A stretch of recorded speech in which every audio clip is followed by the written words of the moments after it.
Hi, everybody. Welcome back. It is week 9, which means we are getting super close to the end of the term. I want to apologize because I am behind from last week. So I've not gotten your research papers graded yet, but I'm going to tackle that first thing this week. Maybe that's how I'll spend the lovely 4th of July, grading papers inside the air conditioning instead of going outside, because it's too hot for that anyway. So, but anyway, I apologize for that. I will get those back to you as soon as possible, along with some information about how to access your feedback. But in the meantime, let's take a look at where we are in the term, because we are very close to being at the very end. So the second to last module is where we are entering. So weeks 9 through 11 are the civil rights era, and we are doing a presentation during this module. So this week you're going to be learning about presentations in addition, of course, to starting your readings. But this is another one of those modules that basically takes 3 weeks because of the extra stuff that's happening. Before we take a look at that, if I can get this to move, there we go. We can take a look at the syllabus. Week 9, 10, and 11 are the civil rights era and presentations. So you do have a quiz this week. It's on presentations and not on the content for the course. And at least one of you has already turned that in. So good job by you. Next week, you'll be submitting your presentation in video form. And then the week after that, you will have the reading and activity response for the civil rights era materials.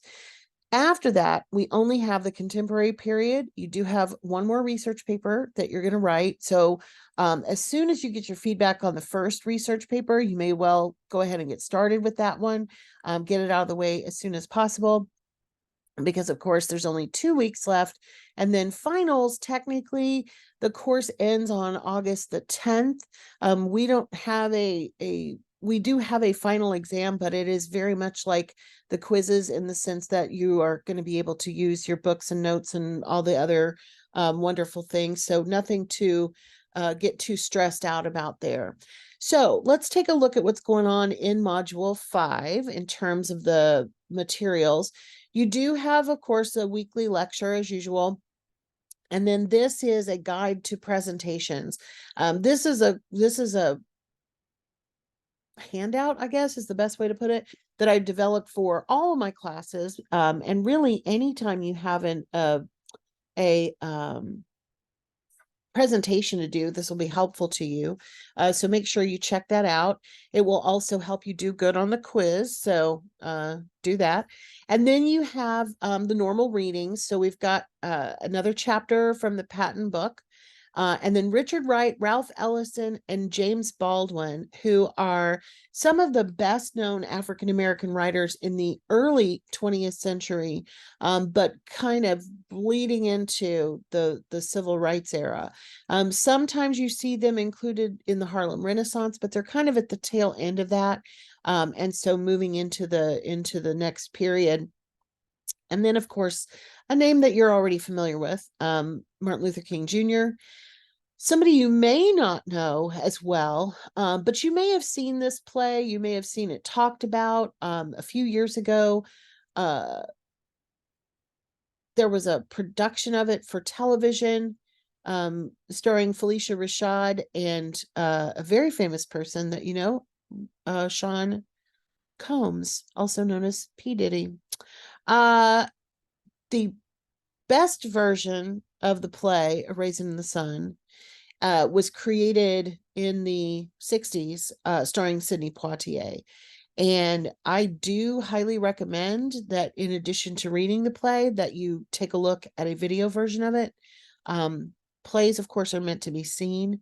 The Sidney Poitier version cannot be beat. And sometimes you'll even catch that on television. So do a search for A Raisin in the Sun. See if you can't find a version of it to view. It's a good play. And then, of course, we have a list of recording artists from this era. And I invite you to listen to as much or as little as you want. And of course, there's tons of online tools. Check out YouTube, if nothing else, but Spotify, all those wonderful things. Take a look, take a listen to some of the music of the era as well. So then we have our assessments. We have the presentations quiz. These are out of order as usual. I don't know why everything's out of order in here, but the presentations quiz is due this week. The presentation is due next week. And then the reading and activity response is due the week after that. But of course, the to-do list is always the correct with the dates, and they're correct on the syllabus as well. So I think you will really enjoy the literature and especially the music of this era. If you have any questions, let me know. Like I said, I'll get back to you later in the week once all of the feedback has been given out for the papers. And I'll touch base with the whole group again via announcements when it is time to look at your own feedback and get some extra help with that. All right, so enjoy. I hope everyone has a good, safe holiday tomorrow, and I will see you next Monday if I don't talk to you in the meantime. Take care, everybody.